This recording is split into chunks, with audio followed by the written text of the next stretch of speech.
Hey guys, कैसे हैं आप सब। I hope you are doing well. I am Sandeep, welcome to CSC circle. तो आज हम लोग डिस्कस करेंगे जो विजन आईएएस 2021 का टेस्ट सीरीज नंबर जो हमारा चल रहा था साइंस एंड टेक का, ठीक है, 23rd नंबर। तो इसका आज थर्ड पार्ट है, इसका सेकेंड पार्ट हो चुका है, फर्स्ट पार्ट भी हो चुका है, ठीक है। अगर आप लोगों ने नहीं देखे हैं तो मेरे यूट्यूब चैनल के होम पेज पे जाएँ, वहाँ सारे के सारे वीडियो आपको मिल जाएंगे, ठीक है। तो चलते हैं क्वेश्चन नंबर 51 पे, ठीक है। तो 51 हमारा क्वेश्चन नंबर है। 40 50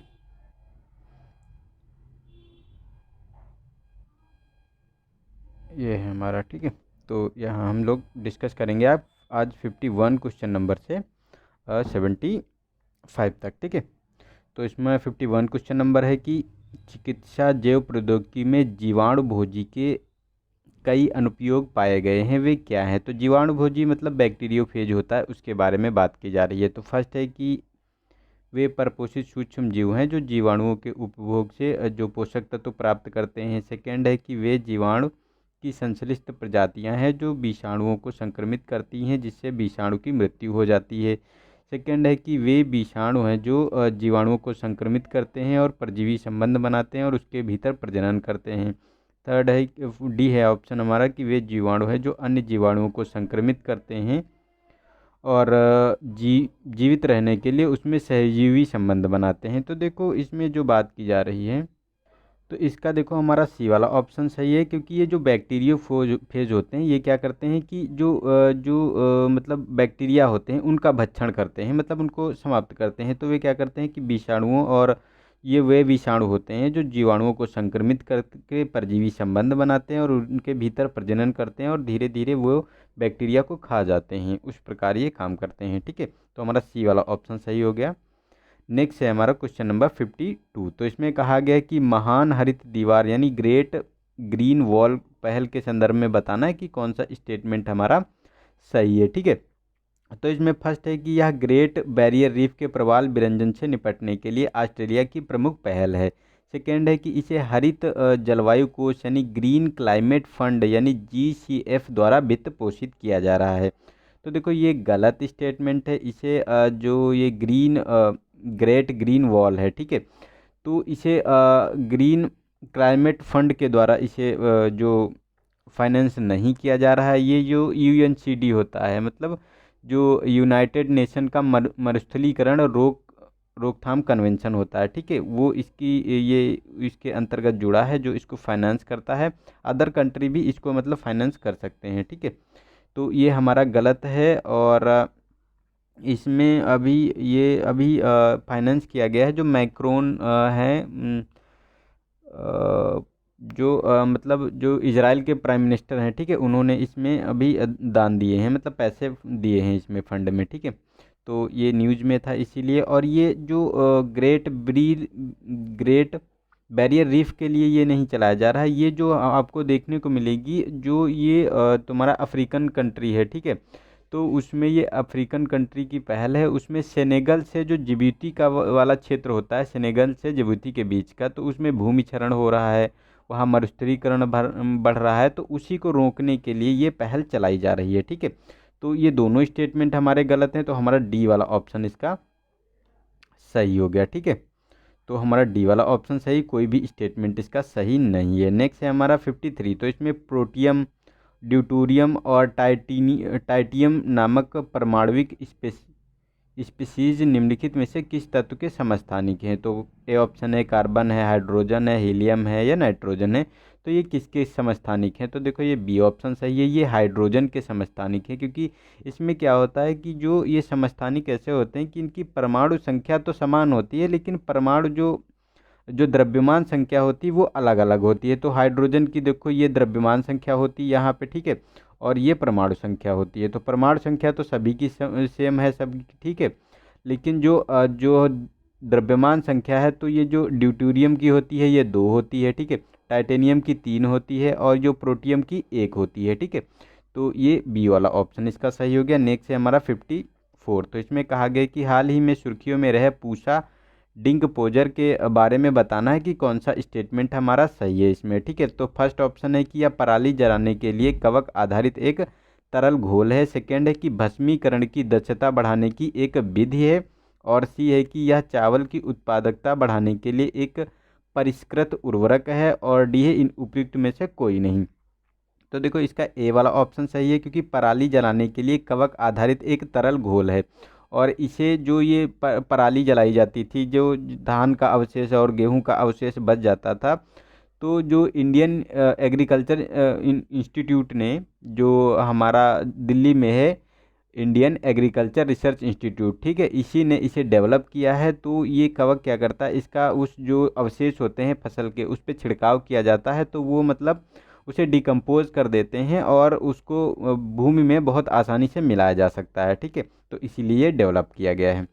नेक्स्ट है हमारा 55। तो इसमें कहा गया कि हाल ही में आंध्र प्रदेश में एशियाई जल पक्षी जनगणना 2021 के एक भाग के रूप में 2 दिवसीय जल पक्षी जनगणना का आयोजन किया गया था। इस संदर्भ में बताना है कि एशियाई जल पक्षी जनगणना के संबंध में निम्नलिखित कथनों पर विचार कीजिए, कौन सा स्टेटमेंट सही है। तो फर्स्ट है कि यह एक द्विवार्षिक अभ्यास है जिसका उद्देश्य निर्धारित क्षेत्रों में आर्द्र भूमि और जल पक्षियों की निगरानी करना है। सेकेंड है कि जनगणना के दौरान प्राकृतिक और मानव निर्मित दोनों आर्द्र भूमियों को आवृत्त किया जाता है। ठीक है, तो देखो इसमें दोनों को इसमें इस्तेमाल किया गया है, प्राकृतिक मानव निर्मित दोनों आर्द्र भूमियों को इसमें शामिल किया गया है। लेकिन ये द्विवार्षिक नहीं, ये वार्षिक अभ्यास होता है। ठीक है, तो ये एनुअल होता है। ठीक है, और ये प्रत्येक जनवरी में इसको देखने को ये मिलता है। तो हमारा ये इसका सेकेंड स्टेटमेंट सही है, फर्स्ट वाला हमारा गलत है। ठीक है, तो ये हमारा गलत हो गया, तो हमारा बी वाला ऑप्शन सही है। नेक्स्ट है हमारा 56।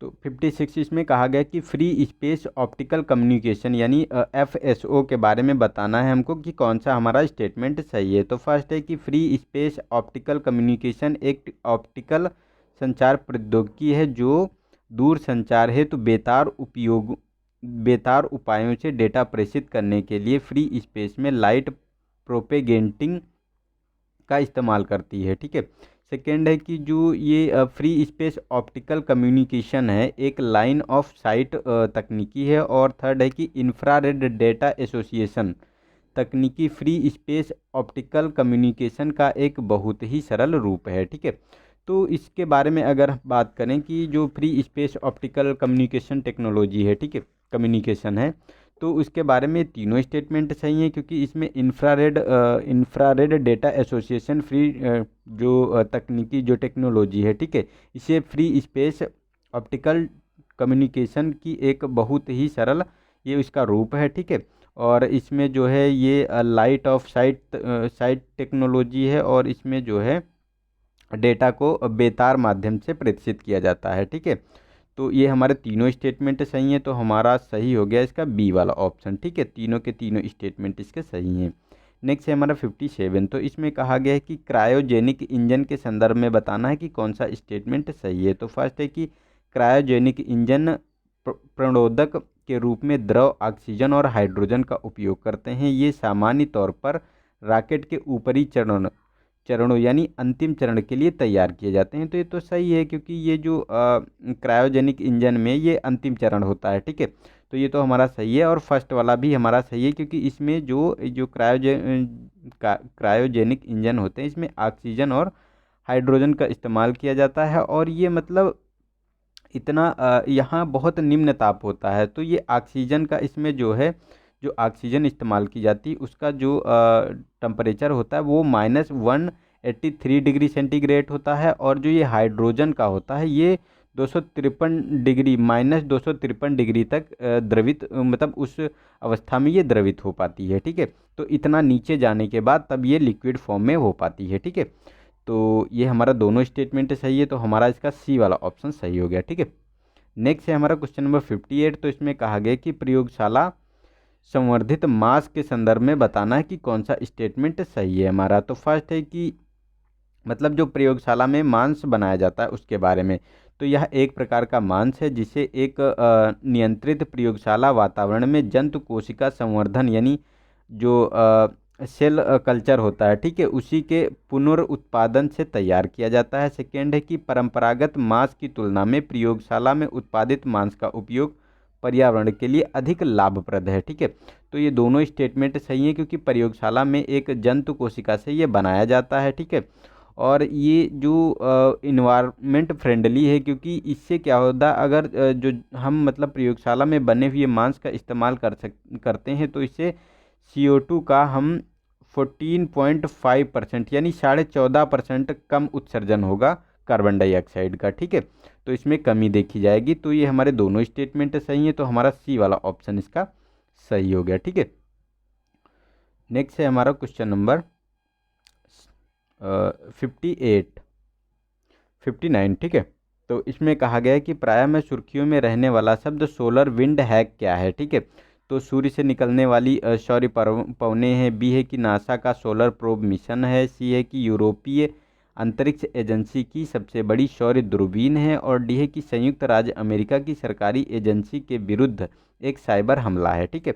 तो इसका देखो डी वाला ऑप्शन सही है क्योंकि अभी हाल ही में देखा गया था कि संयुक्त राज्य अमेरिका की एक जो कंपनी थी उस पर साइबर हमला किया गया था, ठीक है। तो उसी के लिए ये शब्द इस्तेमाल किया गया था, सोलर विंड हैक, ठीक है। और इसका पता सबसे पहले किसने लगाया था, तो जो USA की एक कंपनी है जिसका नाम है जो साइबर सिक्योरिटी फायर आई, ठीक है, इसके द्वारा इसका पता लगाया गया था, ठीक है। तो इसी के बारे में है, ठीक है। तो इस पे ये बहुत बड़ा हमला हुआ था। तो ये हमारा डी वाला ऑप्शन सही हो गया। नेक्स्ट है हमारा 60 क्वेश्चन नंबर। तो इसमें कहा गया कि हाल ही में शुभारंभ किया गया साथी यानी SAATHEE, ठीक है, साथी पोर्टल के बारे में बताना है, इसका कौन सा उद्देश्य है, ठीक है। तो फर्स्ट है कि यह लापता और पाए गए बच्चों के लिए एक खोज और ट्रैकिंग प्रणाली है, ठीक है। बी है कि यह गाँवों और ग्रामीण युवाओं को शिक्षित करने हेतु विशेष रूप से कार्य करने वाली गैर सरकारी संगठनों की सूचना रखने वाला एक पोर्टल है। सी है कि स्वयं सहायता समूहों और बैंकों को ऑनलाइन प्लेटफॉर्म के माध्यम से जोड़कर असंगठित क्षेत्र को बैंकिंग सेवाएं प्रदान करने वाला पोर्टल है, ठीक है।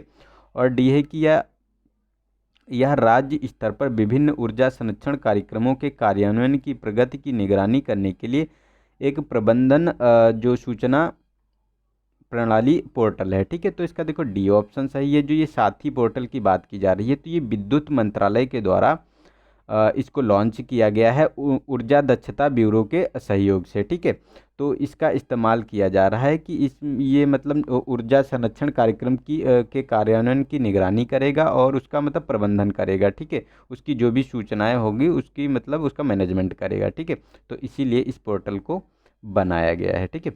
नेक्स्ट है हमारा 61। तो इसमें हैलोजन के संदर्भ में बताना है कि कौन सा स्टेटमेंट सही है। तो फर्स्ट है कि सभी हैलोजन अधातु होते हैं।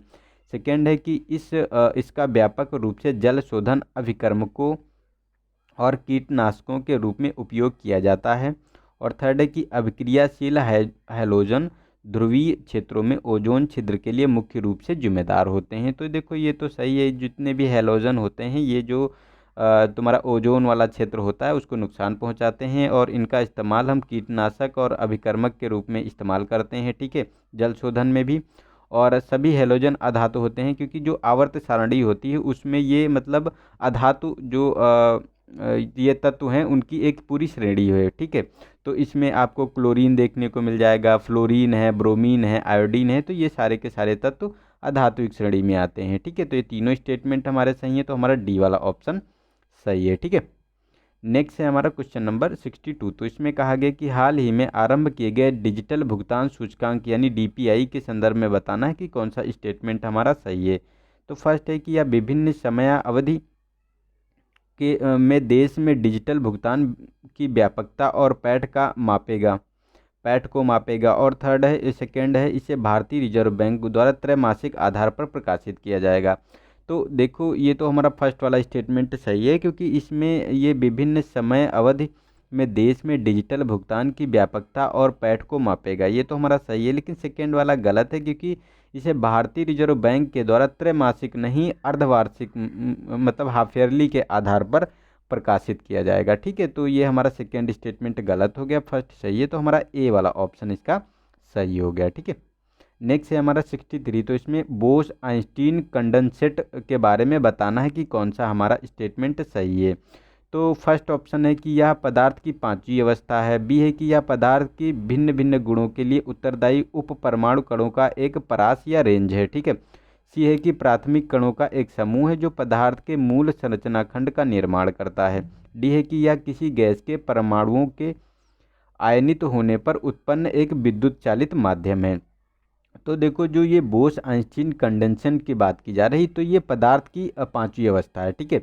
पदार्थ की देखो चार अवस्थाएं आपको देखने को मिलेंगी, या तो पदार्थ ठोस अवस्था में होगा, या द्रव अवस्था में होगा, या फिर आपको जो गैस अवस्था में मिलेगा, या फिर प्लाज्मा अवस्था में मिलेगा। तो ये पदार्थ की चार अवस्थाएं होती हैं, लेकिन ये पांचवी अवस्था की अभी इसका प्रयोग किया जा रहा है, तो इसीलिए ये इस्तेमाल की जा रही है। इसे आइंस्टीन और जगदीश चंद्र बोस ने इसे मतलब पहले ही इसका अनुमान लगाया था, लेकिन अब उसका मतलब पूरी तरीके से इस्तेमाल नहीं हो पाया था, तो इसलिए अब इसका जो है प्रयोग किया जा रहा है, इसीलिए ये न्यूज में है, ठीक है। नेक्स्ट है हमारा 64, तो इसमें कहा गया है कि भू स्थानिक प्रौद्योगिकी यानी भू स्थानिक टेक्नोलॉजी प्रायः सुर्खियों में रहती है। इसके अनुप्रयोग निम्नलिखित में से किन क्षेत्रों में है, ठीक है। तो फर्स्ट है कि भूमि उपयोग और भूमि आवरण विश्लेषण। सेकेंड है कि आपदा के दौरान पूर्व चेतावनी और प्रतिक्रिया। थर्ड है कि मिट्टी कटाव की गहनता का मानचित्रण। और फोर्थ है कि संक्रमण रोगों के पैटर्न का मानचित्रण और विश्लेषण, ठीक है। तो देखो, ये जो भू स्थानिक टेक्नोलॉजी होती है, ये एक मतलब श्रृंखला होती है। इसमें क्या होता है कि आपको देखने को मिलेगा कि जितनी भी जैसे इस श्रृंखला में क्या रिमोट सेंसिंग सैटेलाइट होगा, जीपीएस सिस्टम होगा, जीआईएस होगा, सेंसर होंगे, तो ये सारी मिलकर इन चीज़ों का प्रयोग किया जाता है, जिससे भूमि उपयोग और भूमि आवरण विश्लेषण इससे किया जा सकता है। आपदा के दौरान पूर्व चेतावनी की प्रतिक्रिया को भी इसमें दिया जा सकता है, ठीक है। भूमि कटाव की गहनता का मानचित्रण हो सकता है, और संक्रामक रोगों के प्रसार का जो पैटर्न होता है उसका भी हम मानचित्रण और उसका विश्लेषण कर सकते हैं। तो हमारे सारे के सारे स्टेटमेंट सही है, तो हमारा डी वाला ऑप्शन इसका सही हो गया, ठीक है।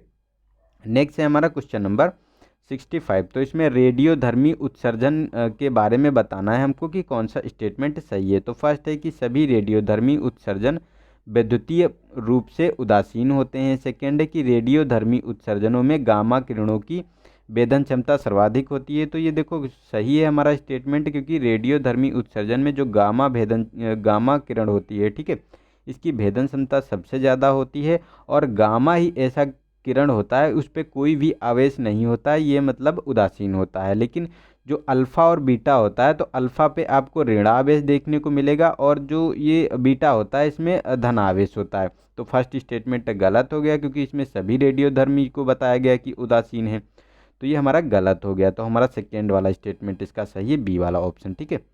नेक्स्ट है हमारा 66, तो इसमें कहा गया कि निम्नलिखित कथनों पर विचार करना है, कौन सा स्टेटमेंट हमारा सही है, ठीक है। तो फर्स्ट है कि जल में घुलित ऑक्सीजन की मात्रा वायु में विद्यमान ऑक्सीजन की मात्रा में मतलब जल में घुलित ऑक्सीजन की मात्रा वायु में विद्यमान ऑक्सीजन की तुलना में कम होती है। सेकेंड है कि स्थलीय जीवों की तुलना में जलीय जीवों में श्वसन दर धीमी होती है, ठीक है। तो देखो, ये फर्स्ट वाला स्टेटमेंट गलत है, क्योंकि जो जल में घुलित ऑक्सीजन होती है और वायु में जो घुलित ऑक्सीजन होती है उससे कम होती है, क्योंकि वायु में 21% ऑक्सीजन पाई जाती है, ठीक है, लेकिन जल में ये कम होती है। और इसीलिए ये अपनी जो जलीय जंतु होते हैं अपनी जो श्वसन दर को पूरा करने के लिए, ठीक है,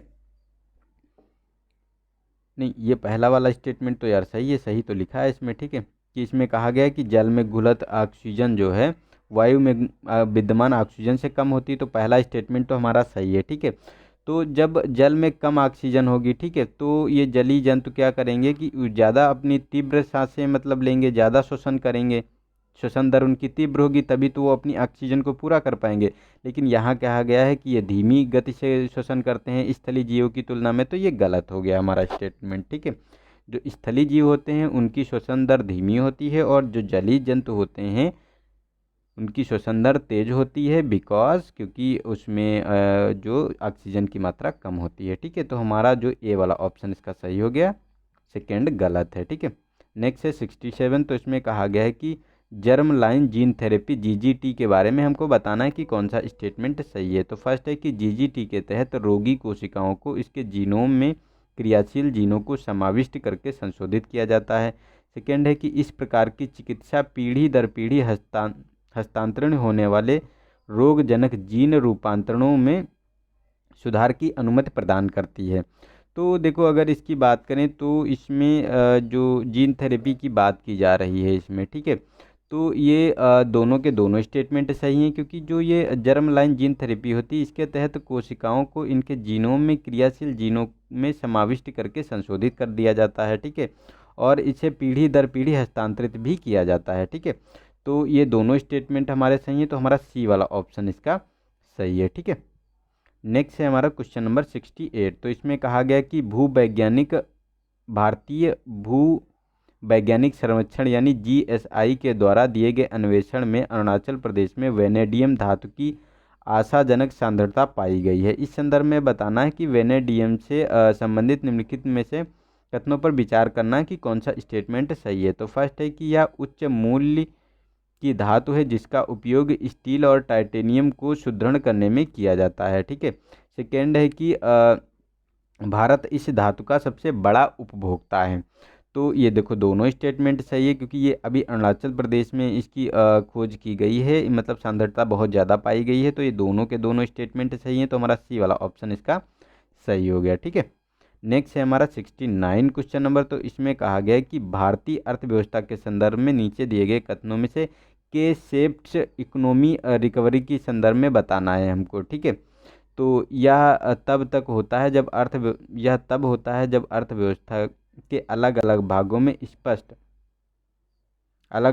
में स्पष्ट रूप से भिन्न भिन्न दरों से सुधार होता है, ठीक है। सेकेंड है कि यह तब होता है जब आर्थिक समृद्धि में तीव्रता से सुधार होता है और उस स्थिति पर पुनः लौट आती है जिस पर गिरावट से पूर्व थी, ठीक है।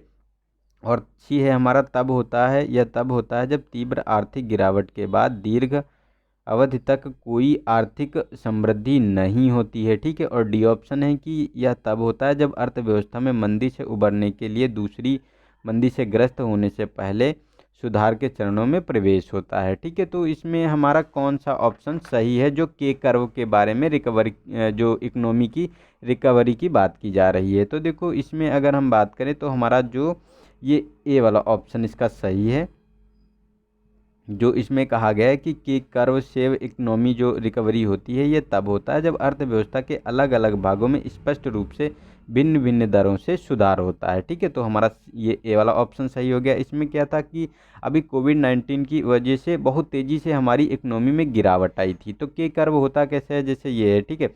तो बहुत तेज़ी से इसमें गिरावट देखी गई थी और उसके बाद उसके जब कोविड का असर शुरू हुआ था, मतलब तो बहुत तेज़ी से गिरावट आई थी और उसके बाद जब रिकवरी हुई, जब कोविड का असर कम हुआ तो रिकवरी भी बहुत तेज़ी से हुई इस शेप में। तो इसी को के मतलब शेप बोला जाता है, इकोनॉमी का रिकवरी, और इस सिद्धांत को दिया था जेपी मॉर्गन ने, ठीक है। तो हमारा ए वाला ऑप्शन सही हो गया। नेक्स्ट है हमारा 70 क्वेश्चन नंबर। तो इसमें कहा गया कि हाल ही में ट्राइब्स इंडिया ई मार्केट प्लेस में डोकरा शिल्प को शामिल किया गया है। इस संदर्भ में बताना है ये डोकरा कला क्या है, ठीक है। तो यह पूर्वी भारत में जनजातियों में प्रचलित है। और सेकेंड है कि यह अलौह धातु ढलाई शैली है जो लुप्त मोम तकनीकी का उपयोग करती है। तो ये दोनों स्टेटमेंट सही है, क्योंकि ये लुप्त मोम तकनीकी का प्रयोग करती है और ये पूर्वी भारत में जैसे कि वेस्ट बंगाल हो गया, ठीक है, उड़ीसा हो गया, झारखंड हो गया, छत्तीसगढ़ हो गया, तो इसमें ये इस्तेमाल की जाती है। तो दोनों स्टेटमेंट सही है, तो हमारा सी वाला ऑप्शन सही हो गया।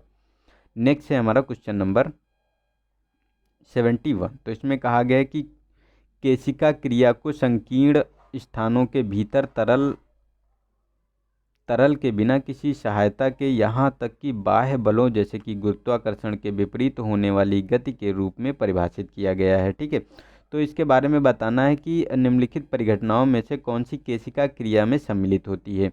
तो जल सोखने वाला स्पंज, ठीक है, मोमबत्ती का जलना और पादप की जड़ों द्वारा मृदा से जल को प्राप्त करना। जैसे पौधे जल को प्राप्त करते हैं तो ये केशिका क्रिया के द्वारा ही प्राप्त करते हैं, और केशिका जल का उपयोग करते हैं, ठीक है। और मोमबत्ती भी इसी क्रिया के द्वारा जलती है, और जल स्पंज, कोई स्पंज होता है वो भी मतलब गुरुत्वाकर्षण के विपरीत जो ये इसको शक करता है पानी को। ठीक है, तो ये तीनों स्टेटमेंट हमारे सही हैं, तो हमारा जो है डी वाला ऑप्शन सही हो गया इसका। ठीक है, नेक्स्ट है 72।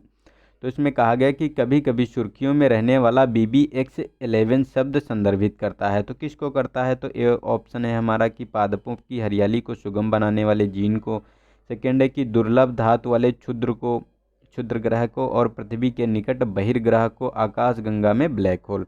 तो देखो ए वाला ऑप्शन इसका सही है, पादपों की हरियाली को सुगम बनाने वाले जीन को BBX11 कहा गया है। इसकी अभी हाल ही में खोज हुई है। ठीक है, तो उसी के संबंध में ये है, क्योंकि इसमें क्या है कि जो Indian institute of science education and research है, ठीक है, इसके शोधकर्ताओं ने खोज की है कि हरियाली को मतलब सुगम बनाने के लिए ये एक जीन खोजा गया है, जिससे मतलब हरियाली बरकरार रखी जा सकती है। ठीक है, तो हमारा जो ये ए वाला ऑप्शन सही हो गया। नेक्स्ट है हमारा 73। तो इसमें बेजोपायरिन के संदर्भ में बताना है कि कौन सा स्टेटमेंट हमारा सही है। तो फर्स्ट है कि यह कार्बनिक पदार्थों के अपूर्ण दहन के कारण निर्मुक्त होता है, या ग्रिल्ड यानी भुने हुए और स्मोक्ड मांस और मछली में पाया जाता है। ठीक है, सेकेंड है कि यह एक प्रदूषक है जिसकी निगरानी राष्ट्रीय परिवेश वायु गुणवत्ता मानक के तहत की जाती है। तो ये सही बात है, ये बेजोपायरिन जो है एक ये प्रदूषक है जिसकी निगरानी राष्ट्रीय परिवेश वायु गुणवत्ता मानक के तहत की जाती है, और ये भुने हुए मांस और ये भुनी हुई मछली में ये देखने को मिलते हैं। ठीक है, और ये किसी कार्बनिक पदार्थ के अपूर्ण दहन के द्वारा ये बनता है। ठीक है, तो ये हमारे तीनों स्टेटमेंट सही हैं, तो हमारा जो डी वाला ऑप्शन इसका सही हो गया। ठीक है, नेक्स्ट है आज का सेकेंड लास्ट। ठीक है, तो इसमें कहा गया कि जैव खनिजीकरण यानी बायो मिनरलाइजेशन जो होता है उसके बारे में हमको बताना है कि कौन सा स्टेटमेंट सही है। तो फर्स्ट है कि यह जीवित सूक्ष्म जीवों द्वारा कार्बनिक पदार्थों का अकार्बनिक व्युत्पन्नों में पूर्ण रूपांतरण की एक प्रक्रिया है। सेकेंड है कि सजीवों में हड्डियों, आवरण यानी सेल्स और दांतों के निर्माण में जैव खनिजीकरण की प्रक्रिया कहते हैं। ठीक है, तो ये दोनों स्टेटमेंट सही है, क्योंकि जैव खनिजीकरण प्रक्रिया में सूक्ष्म जीवों द्वारा कार्बनिक पदार्थों का अकार्बनिक व्युत्पन्नों में पूर्ण रूपांतरण हो जाता है। उसके द्वारा सजीवों में हड्डियों और आवरण और दांतों के निर्माण जैसी प्रक्रिया देखने को मिलती है। ठीक है, तो ये दोनों स्टेटमेंट हमारे सही हैं, तो हमारा सी वाला ऑप्शन सही हो गया। नेक्स्ट है हमारा आज का लास्ट क्वेश्चन 75। तो इसमें कहा गया है कि गुरुत्वीय तरंगों के संदर्भ में निम्नलिखित कथनों में से कौन सा सही है। तो सभी गुरुत्वीय तरंगे बिग बैंग जितनी ही पुरानी हैं, और सेकेंड है कि गुरुत्वीय तरंगे ध्वनि की चाल से यात्रा करती हैं और अपने मार्ग में आने वाली किसी भी वस्तु या पदार्थ का संकुचन और प्रसार करती हैं। संकुचन मतलब सिकोड़ती हैं। ठीक है, और थर्ड है कि प्रथम गुरुत्वीय त्वरण का पता लीगो द्वारा वर्ष 2015 में लगाया गया था। लीगो है ये लेज़र इंफ्रोमीटर ग्रेविटेशनल वेव ऑब्जर्वेटरी। ठीक है, उसी को लीगो के नाम से जानते हैं, तो इसने ही पता लगाया था। और इसमें ये ध्वनि तरंगे नहीं, मतलब ये ध्वनि तरंगे नहीं होती, ये मतलब लाइट वेव होती हैं, मतलब प्रकाश तरंगे होती हैं। ठीक है, और सब ये कहा गया है कि सभी गुरुत्वीय तरंगे जो है बिग बैंग जितनी पुरानी है, तो नहीं सभी नहीं, लेकिन कुछ तरंगे जो है बिग बैंग जितनी पुरानी है उसी के बिग बैंग के द्वारा उत्पन्न हुई थी। लेकिन बाद में क्या हुआ कि बाद में ये गुरुत्वीय तरंगे जो हैं ये विकिरण द्वारा उत्पन्न हुई हैं। ठीक है, उन्हीं के अवशेष हैं, तो ये हमारा गलत हो गया first and second statement. Third वाला स्टेटमेंट सही, तो हमारा ए ऑप्शन सही हो गया। ठीक है, तो आई होप आप लोगों को वीडियो अच्छा लगा हो, तो इसे शेयर कर दें, लाइक कर दें। ठीक है, बाकी मिलते हैं कल नेक्स्ट वीडियो में, तब तक के लिए नमस्कार, जय हिंद, जय भारत।